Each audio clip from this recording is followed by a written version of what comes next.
دیکھیں اس میں نا پریگنینسی کے لیے فیمیل کی ایج بہت اہم ہوتی ہے. تو جب انیکسپلینڈ انفرٹیلٹی ہے تو ایک کپل کو چاہیے کہ وہ بیسک ٹریٹمنٹس کروائے, اور اگر ضرورت ہے تو وہ ٹائملی ایڈوانس ٹریٹمنٹ کی طرف بھی جائیں.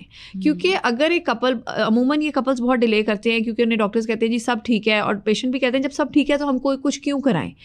آپ اس لیے کچھ کرائیں کیونکہ عورت کی عمر بہت اہم ہے. اللہ میاں نے قدرت کا نظام بنایا ہے, ایک عورت کے بچہ پیدا کرنے کی ایک ایج ہے. کہنا چاہوں گی کہ اس کو تھوڑا سا نیگیٹو سینس میں بھی جو ہے وہ ڈسکرائب کیا جاتا ہے کہ عورت کچھ ایج کے بعد ایکسپائر ہو جاتی ہے.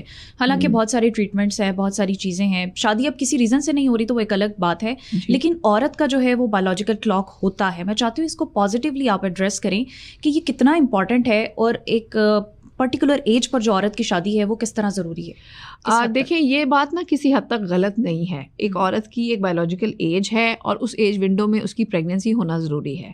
آدمیوں کے مقابلے میں عورت کے پاس یہ ونڈو بہت نیرو ہوتی ہے. تقریباً 15 سال کی عمر سے سٹارٹ ہو کر 35 سال کی عمر تک ایک عورت کی فرٹیلیٹی اچھی رہتی ہے, اور یہ اس کا پیک ٹائم ہے فرٹیلیٹی کا. اور اس کے بعد 35 سال کے بعد ایک عورت کی فرٹیلیٹی یعنی کہ بچہ پیدا کرنے کی صلاحیت تیزی سے متاثر ہوتی ہے, اور 40 کے بعد یہ صلاحیت نہ ہونے کے برابر رہ جاتی ہے. اچھا. اور 45 ایئرز اگر ایک عورت کی عمر 45 سال ہے تو اس کے بعد تو ہم لوگ عموماً IVF ٹریٹمنٹ بھی آفر نہیں کرتے ہیں, کیونکہ یہ ایک ایسی ایج ہے جس میں پریگنینسی ہونے کے چانسز کم ہوں گے. اگر پریگنینسی ہے تو بچے میں اب نارمیلٹی کے چانسز ہوں گے, اور اگر پریگنینسی ہے تو اس میں مس کیریج کا چانس بہت زیادہ ہوتا ہے. تو عورت کی یہ جو ونڈو ہے عموماً اب دیکھا جائے تو 25 سے 30 سال کی عمر میں میجورٹی ہمارے ملک میں خواتین کی شادی ہوتی ہے, اور کچھ کی سوشل ریزنس کی وجہ سے نہیں ہوتی.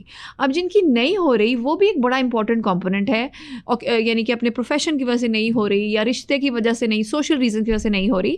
تو ان خواتین کو اپنی فرٹیلیٹی کا نالج ہونا چاہیے, اور ان کو بھی چاہیے کہ ٹائملی اپنے فرٹیلیٹی کے ٹیسٹ کرائیں.